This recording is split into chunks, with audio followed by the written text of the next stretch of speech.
आज की कहानी है जादुई दरवाजा और लालच। यह कहानी 3 दोस्तों की है जो गांव से होते हुए पैदल नई राह के लिए निकल रहे थे, जो संसार को देखना चाहते थे।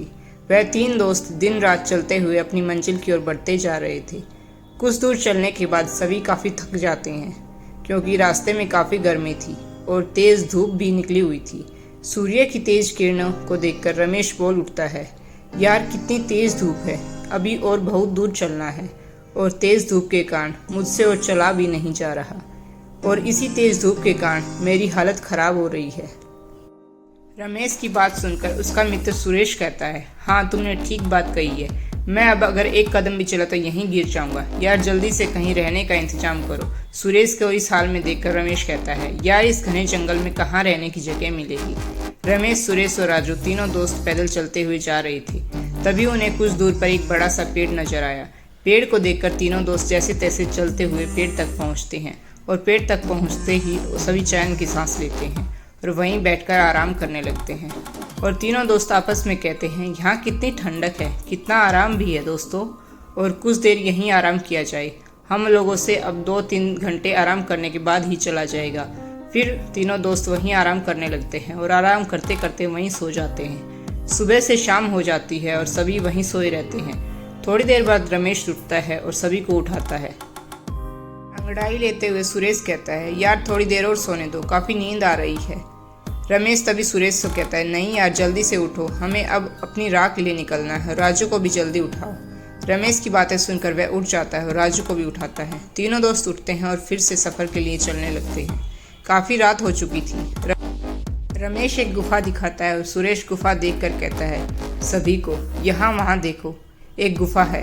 तब राजू जवाब में कहता है, गुफा में हमें क्या करना है, हम अपनी राह पर चलना है क्योंकि हमें जल्दी मंजिल तक पहुंचना है। तभी गुफा से एक तेज रोशनी आती हुई दिखी। सुरेश रोशनी को देखकर रमेश से कहता है, हमें चलकर एक बार देखना चाहिए क्या है अंदर। उसके बाद सभी दोस्त उस गुफा की ओर चलने लगते हैं। यहाँ थोड़ी देर में सभी अंदर पहुँच जाते हैं। पहुँचते ही राजू को एक सोने का सिक्का जमीन पर गिरा हुआ मिलता है। सिक्का उठाकर राजू कहता है कि यार यह देखो, एक सोने का सिक्का मिला है। सभी देखकर कहते हैं, अरे हाँ यार सच में यह तो एक सोने का सिक्का है। राजू कहता है, इसका मतलब अंदर गुफा में ढेर सारा खजाना होगा। वह खजाना हमारा हो सकता है, हमें अंदर चलना चाहिए। राजू की बातें सुनकर रमेश दोनों को काफ़ी समझाते हुए कहता है, नहीं यार यह हमारा खजाना नहीं है, इसमें कुछ खतरा हो सकता है, हमें अपनी मंजिल की ओर जाना चाहिए।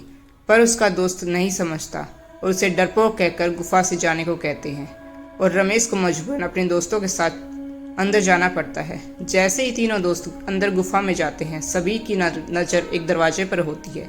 वहाँ 3 बड़े दरवाजे थे और तीनों दरवाजे काफ़ी चमक रहे थे। दरवाजों को देखकर श्याम कहता है, देखो इस दरवाजे के अंदर खजाना छुपा हुआ है, मगर वहाँ दरवाजे पर कुछ लिखा हुआ है। तभी गोविंद कहता है, हाँ यार क्या लिखा हुआ है, मुझे भी तो कुछ लिखा हुआ दिखाई दे रहा है, पर मुझे समझ नहीं आ रहा है, क्योंकि राजू और सुरेश को दोनों को भाषा समझ नहीं आती है। रमेश को वह भाषा तुरंत समझ आ जाती है और रमेश लिखा हुआ देखकर कहता है, यह तो मैं पढ़ सकता हूँ, यह अंग्रेजी में लिखा हुआ है। तुरंत ही उसके 2 दोस्त कहते हैं, पढ़ तो जल्दी, पढ़ कर बता क्या लिखा हुआ है। हाँ मित्रों बताता हूँ, इस पर लिखा हुआ है, यह 3 जादुई दरवाजे हैं, आपको तीनों में से सही दरवाज़ा चुनना है, अगर गलत दरवाज़ा चुना तो आप लोग नरक में चले जाएंगे। रमेश की बातें सुनकर राजू कहता है, यार तू हमें डरा रहा है, और रमेश की बात को नहीं मानते हैं। और तभी अचानक पहला जादुई दरवाजा आवाज़ आती है, ऊंची आवाज़ में, मेरे पास आओ, मेरे पास ढेर सारे खजाने हैं। और फिर दूसरा दरवाज़ा आवाज़ करता है, मेरे पास आओ, यहाँ है खजाना।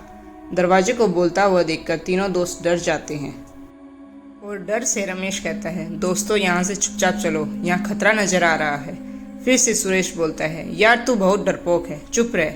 फिर तीसरा दरवाजे से आवाज़ आती है, जल्दी से मेरे अंदर आ जाओ, मेरे पास खजाने का समुद्र है।